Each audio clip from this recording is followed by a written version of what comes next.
Hey everyone, welcome back. Stacker here. In today's numismatic news and information for the 7th day of August 2023, I'm going to take you over to moneymetals.com so we can show you the live spot prices, the availability of the American Silver Eagles. Now, before that, huge shout out and a big thank you to each and every single one of our channel members. Really do appreciate all y'all's support. Thank you very much. Now, two things I'm going to do. I'm going to share with you some exciting news. First thing is our coin auction. That's Tuesday. That's tomorrow night, 7 p.m. Eastern, 4 p.m. Pacific. Then, the day after, yeah, look at that. We have a special guest for the Peace and Morgan proof drop. That's going to be amazing. So please come check that out. All right, here we go. Moneymetals.com says that gold is down $8.40 to $19.43.90. Silver down 21 cents to $23.63. Platinum down $9.55 to $9.36.45. And palladium down $28.75 to $13.07.55. You're looking at an in-stock American Silver Eagle. The premium there is $10.49. Isn't that something? Now, over here to eBay, got to show you these. This is amazing. And so, look at these numbers. So, we have $3,550 for the Raw Dog Peace Silver Dollar Director Strike. Isn't that something? And look, just 2 days earlier, $1,900. And then a day earlier, $2,550. And then, last day of July, we're looking at $2,850. So if you add all these up, divided by 4, you're looking at about $2,800 to $2,500, about $2,700.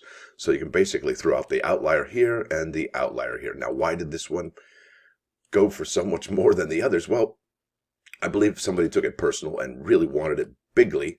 But not only that, it ended on a Sunday. And Sundays, I guess, generally, from what I hear, are the best days to end your listings because everybody's home, everybody's kicking it, chilling it, and not going out. It might have been hot too. So let's keep on keeping on. So what does that mean for the Great Collection? This one here, because we're at $3,700, yeah, and this one was $3,550. So that really, I mean, that has to mean that this is going to go for way more than that, right? Makes you wonder, doesn't it? Now let's keep on keeping on. This is the U.S. Mint schedule. This is for August 9th. You know, the bullion sales, there was no new tale to tell for the bullion sales. Sorry I didn't show you. I just wanted to mention that to you. Now, here we go. You should have been or could have been charged right now by this moment in time for the Morgan and Peace silver dollars. And that's the proof versions, right? Bam! Those are coming out in just 2 short days from now. But that's not really what I want to talk about. I want to talk about the finishes. And I want to thank Donald in New Mexico for bringing that up. Because we talked about how the Morgan and Peace dollars, you know, there was Morgan dollars in the proof finish, but the Peace dollar had a matte finish proof. But we've never had a proof 70 from either one of those. And now that this is the big moment in history where we will have a proof 70 for both of these coins. This is a big deal. Now, this is by Josh McMurrow Hernandez, and this is from PCGS.com, and I will leave a link in the description for this particular article. Look at this. Now, it says, proof is proof, right? Nope. There are many kinds of proof coins out there, and 2 of the most distinctly different kinds that a collector will encounter, at least when handling coins from earlier generations, are matte proofs and mirror proofs. There you go. This is a matte proof there, and there's a mirror proof. You can really tell the difference, right? Look at that. Look at the fields. Here we go. While matte proofs have been struck by the United States Mint at various points throughout time, their heyday was certainly the early decades of the 20th century. They were unpopular with many collectors at the time they were made because in many respects matte proofs closely resemble well-struck business strikes. And while that's not an invalid point, matte proofs are very much inherently different from business strikes, which are made with regular dies and ordinary planchets. Matte proofs have remarkably sharp strikes, yet granular surfaces that appear dull to the eye.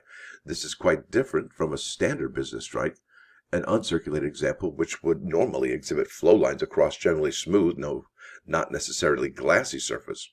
Close examinations of matte proof versus an uncirculated specimen will show deeper, stronger strike across all details of the proof, plus squarer, sharper rims, the latter particularly atypical of a business strike. Unlike matte proofs, which have more satiny surfaces, mirror proofs are flashier.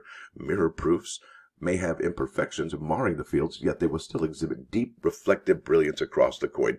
Mirror proofs or brilliant proofs can be found dating back to the 19th century and became a mainstay mode of proof production beginning of the late 1930s. Now here we go. Comparing matte proofs versus mirror proofs is like comparing apples and oranges. They're very distinct differences there. Both represent the epitome of minting technology, yet they each carry a different kind of appeal. Mirror proofs bounce light in every which way and boast terrific aesthetic resilience. Matte proofs have a more understated beauty, yet their soft, satiny surfaces are rich with texture and depth. Historically, collector preferences were predominantly centered around mirror proofs. However, matte proofs have seen greater popularity in recent years with collectors.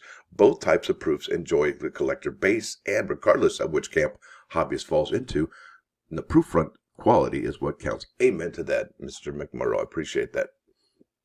What do you think, folks? You like the matte proof, or do you like the mirror proof? And it's up to you. There's no hard feelings if you like either one, right? Nobody's judging. But that's amazing. Now, I did talk about what's coming out, in 2 days from now. We're looking at the Morgan and Peace dollars, but I think one thing may be overshadowed in all of this hype for the Morgan and Peace dollars. It's the American Liberty High Relief Gold coin here from 2023, and I think it is stunning. And I wouldn't be surprised if the Mint changed up the designs for each gold and silver just slightly. All right, let's go to coinworld.com. And there's an article by Paul Gilks dated August 3rd, 2023. It says American Liberty Coin metal sales set for August 10th. That's 3 days from now. And isn't that a beauty? I love that. You know what I was about to do? Yeah. Now it says here, the United States Mint was scheduled to offer August 10th the limited edition proof 2023 American Liberty High Relief Gold $100 coin and companion proof 2023 American Liberty Silver Medal. Pricing for the gold coin was not yet announced as of August 3rd. The silver medal was priced at $82 each. The 1 ounce 4/9 fine gold release was limited to 12,500 coins with a household order limit of 3 coins. You gonna get one, folks? Do you like it? Don't you think it's beautiful? Now, the 1 ounce 3/9 fine silver medal is restricted to a lease of 75,000 medals at 5 medals per household. Now, is that correct? I thought it was an oddball number before. Let's double check that. And we have Mitch's limit of 75,000. That's outstanding. All right, here we go. The Reeded Edge gold coin. Honestly, I really, really would love to have this not be a medal, but a coin. Legal tender. I think that'd be even cooler. With a Reeded Edge and all that good stuff that comes along with it. Now, here we go. The Reeded Edge gold coin is being struck at the West Point Mint and bears the facility's W mint mark on the obverse in the field below the date. The plain edge silver medal is going to be produced at the Philadelphia Mint with the P mint mark on the obverse below the date.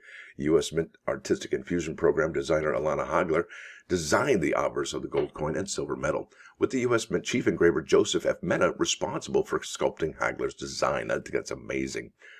Top tier talent right there. Now, the coin and medal bear the same designs, but the medal is sans any coin inscriptions without, right? The obverse features a bristlecone pine, a species native to California, Nevada, and Utah, thought to be the oldest living organisms on Earth, living up to 5,000 years old. Bristlecone pines grow in places where other plants cannot and are often the species first to repopulate the land after cataclysmic changes, such as lava runoff or a glacial runoff. Whoa! That's pretty intense. The reverse, designed and sculpted by U.S. Mint metallic artist John P. McGraw, depicts a young bald eagle standing on a rocky outcropping moments before it takes flight. What do you think, folks? That is amazing, isn't it? Isn't that stunning? I'll tell you. Now, what's going on starting today? Well, I got to show you. It's the World's Fair of Money kicks off today. And you might say, no, Stacker, it starts tomorrow. Well, yeah, kind of, but check it out. Now, I just zapped right through that. Let me show you here. Zoop. All right, events and attractions and dealer resources. We're going to be doing both of these. So events and attractions, look at this. How cool is that? What? Yeah. Pittsburgh Pirates versus the Atlanta Braves. World's Fair of Money kickoff event on the rooftop.